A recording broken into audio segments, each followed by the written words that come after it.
So I am very pleased to welcome Erica Boach, who is our chair of our Environmental Advisory Council. And I have a special fondness for this committee in particular because it was my first official appointment in village government. Was when I was a member of the Environmental Advisory Council before I became a village trustee, and then I was the liaison to the EAC. So I am especially pleased to be able to welcome you here today to tell people a little bit about the EAC, where we do have some vacancies. So Erica, I'll start with a very a broad first question. What does the EAC do? So the EAC basically was created by I believe it was a state law, the Local Waterfront Revitalization Program, which targets waterfront communities in New York State.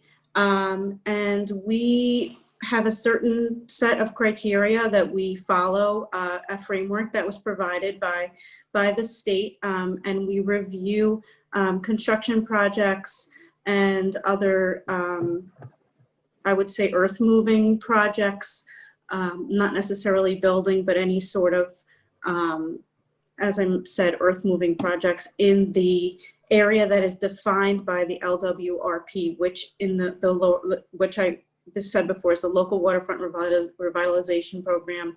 It's basically areas of the village that are west of Highland Avenue towards the river.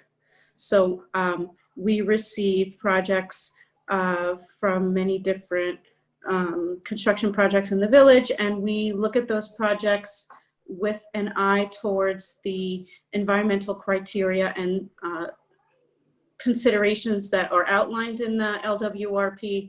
And we also just general environmental concerns that aren't necessarily addressed in the LWRP. We like to think ahead in terms of what's best for the environment in the village of Ossining. So some considerations we often consider are garbage maintenance. We live in a very windy area, so we think about things like that. We think about bike racks, ways to make the village more environmentally friendly in the long run, using native plants in landscaping for newer constructions. So these are the types of things we think about, and we're a mixed group. I'm a professional. I work in the professional environmental field, and there's another gentleman in the group that also works in the environmental field. But we have an attorney. We have another woman works in computers. We have a very wide range of thinkers in our group and people who come from different areas of just generally being concerned about the environment, and we all bring something important to the table. So it's a really great group. Good, and we're going to touch on that again too, about the types of people that might be interested in joining. But before I get to that, I wanted to ask you, how has the EAC impacted our community? The EAC has, over the past couple years, we have done a couple of, we've had a couple of great milestones in protecting the long-term environment in the village of Ossining. We've established a native plant guide and framework for construction companies and builders and developers that want to build in Ossining. We didn't really have that framework before, and native plants are extremely important to our local ecosystem because they've co-evolved with all of the creatures that have lived in our area over millions of years. So it's really important for folks to use native plants in construction projects because we do live in an invasive species hotspot. So we like to encourage, however possible, to limit not only the introduction and the spread of invasive species, but also limiting non-native plantings that aren't necessarily invasive because they're not really serving an ecological role in our environment. So we've been encouraging that, and that's been going really well. We've got good reception, and we've used some tools that are available to us from the county. and other municipalities in the area that have been active. So that's been really great.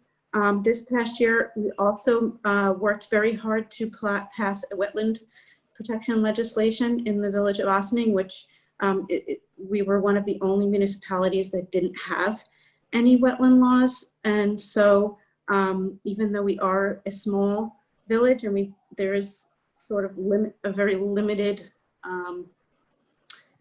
area that could really be addressed as a wetland, we all as a village recognize the importance of wetlands, and we managed to make have introduced some new code into the local village laws. So that's been a really great thing to be a part of, and we're glad to sort of continue to protect the importance of the diverse habitats we have in Ossining now and in the future.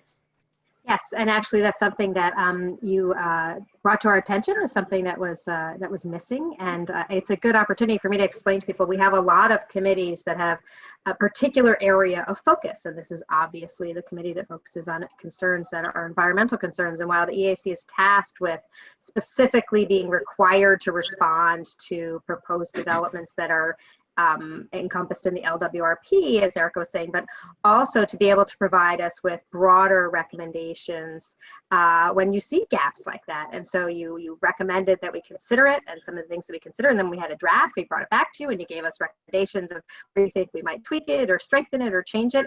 And that is moving forward. In fact, this is being recorded, I am hours away from voting on it. So we'll see when that comes out, and also will be coming out with the map that corresponds. So yes, we're a small village, but we are a Hudson River village. We have a lot of wetlands and tributaries to the Hudson River that are integral in very densely populated parts of the village. So it was different for us to undertake it than for a lot of other communities that don't have the type of terrain and density that we do, and it's something for us all to be proud of. And thank you very much for advocating for that. So then my last question is, aside from the opportunity to work with great people like you, what type of person should consider serving on the EAC? Anybody who's interested in environmental law, or just anyone who's we have an urban planner in our group. That's a wonderful thing. She brings some GIS knowledge to the table, if anybody has experience in that field. But as I said, we do have a wide range of folks from a wide range of backgrounds on the team, and it's always really wonderful to have someone who works in the profession. But and everybody brings something to the table as long as we are engaged. It's really great. But certainly, if anybody works in the anybody who's working in the environmental field, who is familiar with construction drawings, is always really helpful. You don't have to be, but it is helpful to know how to read a construction drawing, so you can give more meaningful feedback to developers. Gardeners who know about native plants and understand what type of plants are appropriate for what areas in terms of soil moisture, site exposition, how parking lots might affect plantings, how power lines might affect what kind of trees you might plant, sidewalks and things like this. It's always really helpful to have someone who's an experienced gardener or landscape professional on the board, because those are sort of things that people don't always think about. Okay, I want to plant this tree here, but there's a power line. How tall is that tree going to be? Are we going to end up having to totally eviscerate the center of this tree, as we've all seen before when they have to cut a tunnel through a big beautiful tree because they planted the wrong tree? These are the types of considerations that are really helpful to have people with that sort of experience bring to the table. Well, Erica, thank you very much. The one thing I would add to that is it's always great if it's, and I assume that this would be understood somebody who cares deeply about our community and wants to help serve the village and has a passion for the environment and the planet. And that's sort of the foundation. That was my justification for applying to be on the EAC, whatever it was, 9 or 10 years ago. And I look forward to getting to interview some new candidates to join you in your important work. Thank you so much, Erica. Thank you so much. We're looking forward to having new people on the board too. Happy to work with anyone. Thank you so much. Thank you. All right. Be well.